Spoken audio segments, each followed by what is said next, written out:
Hello दोस्तों, स्वागत है मेरी आज की न्यू वीडियो में। आज हम अल्ट्रा वेजिटो की स्टोरी कंटिन्यू करेंगे। हम देखेंगे जब वेजिटा को उसके फादर की मौत के बारे में पता चलेगा तो क्या होगा। अल्ट्रा वेजिटो के मेरे साथ सोनी को कॉल में आते लिखा आप अपना सपोर्ट करें। अगर ये वीडियो आपको पसंद आए वीडियो को लाइक एंड चैनल सब्सक्राइब कर देना। चलो वीडियो शुरू करते हैं। लास्ट वीडियो के एंड में हमने देखा था वेजिटो ने एक एंजल को घायल कर दिया था। वेजिटो बोलते तुम्हारा सरप्राइज अटैक तो अच्छा था पर मेरा सरप्राइज अटैक से भी ज्यादा अच्छा था। अब अगला कौन है? तभी दूसरा एंजल बोलता है तुमने एंजल पैन के साथ क्या कर दिया, तुम्हें इसकी कीमत चुकानी होगी। तभी ये एंजल भी तलवार उठाता है। इसके बाद वो वेजिटो पर अटैक करने के लिए आगे बढ़ता है। वेजिटो ने अभी तक किसी एंजल को देखा नहीं होता, उसकी पीठ उस एंजल की तरफ होती है। वो एंजल बस अपनी तलवार से वेजिटो को काटने ही वाला होता है। ऐसा लग रहा है जैसे वेजिटो ने एंजल को नोटिस ही नहीं किया। वो एंजल वेजिटो की तरफ चिल्लाते हुए बढ़ रहा होता है, फिर भी वेजिटो को कोई फर्क नहीं पड़ता। जैसी एंजल की तरफ वेजिटो की गर्दन तक पहुंचती है तभी वेजिटो एकदम से 180 डिग्री घूम जाता है। वेजिटो इतनी तेज से मुड़ा होता है कि एंजल भी हैरान हो जाता है और वेजिटो उस एंजल की तलवार को अपने दांतों से पकड़ लेता है। सपने देखना बंद करो बेवकूफ, एंजल हैरानी से बोलता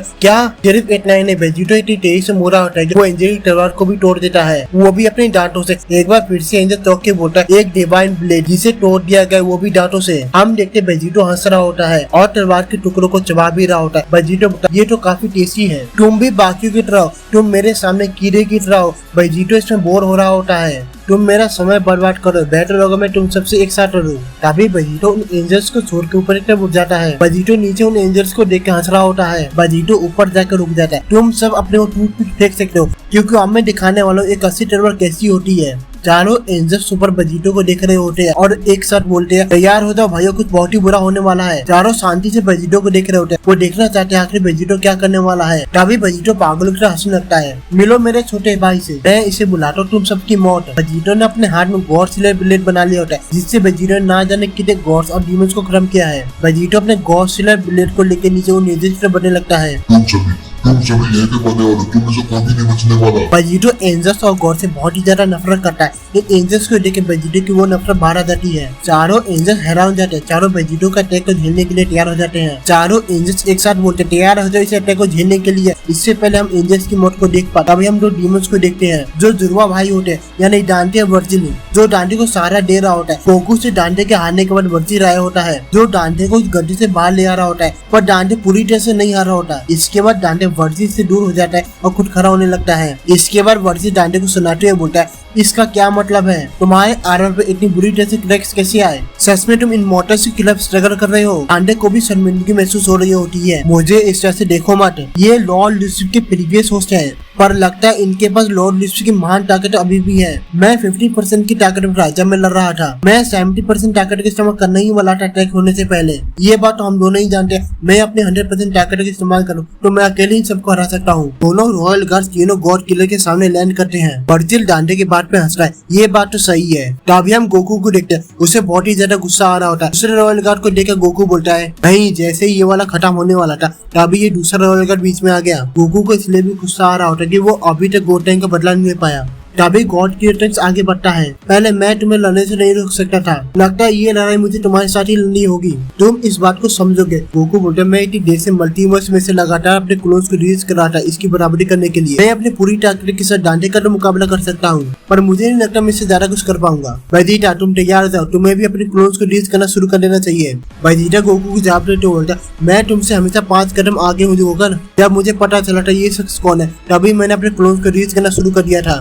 आखिर का वेजिटा ने भी रॉयल गार्ड की खिलाफ लड़ाई को ज्वाइन कर लिया। हम जितना कर सकते हैं उतना करेंगे, यही सबसे जरूरी बात है। वर्जिल ने अभी भी इस फाइट को ज्वाइन किया होता है। वो तीनों गॉड किलर्स को देख रहा होता है। सन, गोकू और प्रिंस वेजिटा, आखिर तुमसे मुलाकात हो ही गई। मैंने हमारे लॉर्ड लूसिफर से तुम्हारे बारे में बहुत कुछ सुना है। डांटे के आर्मर को इतनी बुरी तरह से डैमेज करने से ये तो मैं समझ गया। लॉर्ड लूसिफर तो तुम्हारे बारे में कह रहे थे वो सही था, पर तुम ये तीसरा शख्स कौन है जो तुम्हारी बराबरी में खड़ा है? वर्जिल के इतना कहते टंक्स अपने रेस्ट सिस्टम को एक्टिवेट कर लेता है। टंक्स बोलता मैं कौन से कोई फर्क नहीं पड़ता, लेकिन जो तुम्हारे साथ होने वाला है उससे जरूर फर्क पड़ेगा। रही इन दोनों गॉड किलर के साथ खड़े होने की, ये बात तुम्हें पता होनी चाहिए।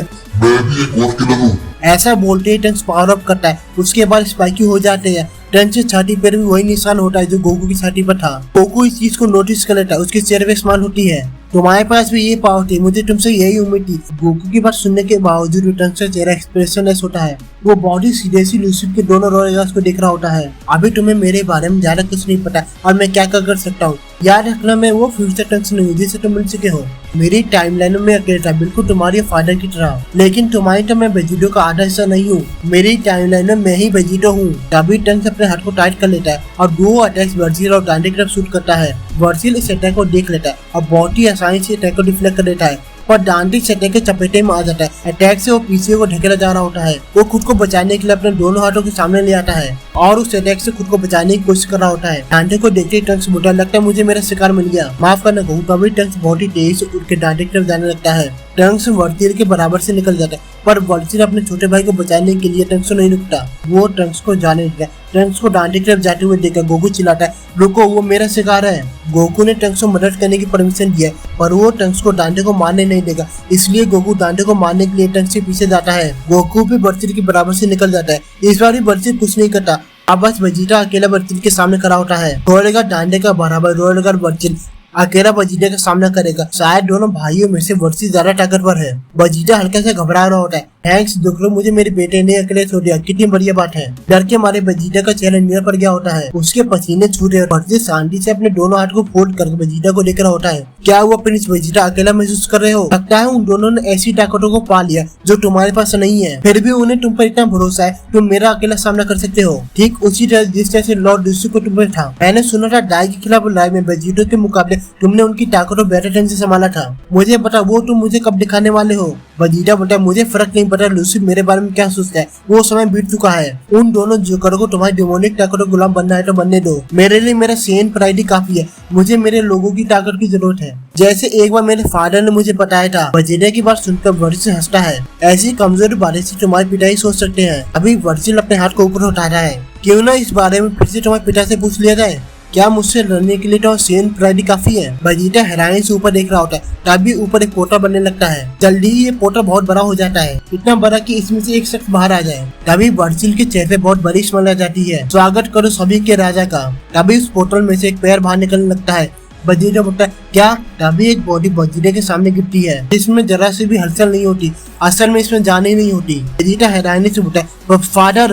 वेजिटा के सामने उसके फादर की डेड बॉडी होती है, जिसकी गर्दन टूटी हुई होती है। वेजिटा को बहुत ही दुखद तरीके से पता चलता है उसके फादर की मौत हो चुकी है। वेजिटा के पसीने सूख रहे होते हैं। वेजिटा गुस्से में बोलता है, ये तुमने कब किया? वर्जिल बोलता है, ये मैंने कब किया, इससे क्या फर्क पड़ता है? ये तब क्या था जब तुम उन दोनों के साथ मस्ती कर रहे थे। ये जरूरी बात नहीं है। जरूरी बात यह है कि उस वक्त तुम अपने पिता को बचाने के लिए नहीं थे। अभी वर्जिल चुटकी बजाता है। वर्जिल की चुटकी बजाते किंग वेजिटा की बॉडी फट जाती है, जैसे उसमें टाइम बम रखा गया हो। किंग वेजिटा का खून हाथ फैल रहा होता है। किंग वेजिटा का खून वेजिटा के चेहरे पे भी जाता है। वेजिटा अपने फादर के खून में लटपट होता है। वेजिटा बोलता है, तुम। ऐसा लगने लगता है वेजिटा की आंखों में से आंसू निकलने वाले हो। तभी वर्जिल हंसने लगता है, मैंने सुना था तुम्हें ज्यादा समय नहीं मिला था एक दूसरे के साथ बिताने के लिए, तुम अपने फादर के इससे ज्यादा नजदीक नहीं जा सकते। इसके बाद हम वेजिटा को देखते हैं, जिसके दोनों हाथ हवा में लटके होते हैं और उसका सर नीचे होता है। वेजिटा पूरी तरह से हाली हुई स्टेट में होता है। अभी टंक्स रुक जाता है और पीछे वेजिटा को देखता है। टंक्स बोलता है, फादर। गोकू भी रुक जाता है और पीछे वेजिटा को देखता है और बोलता है, वेजिटा।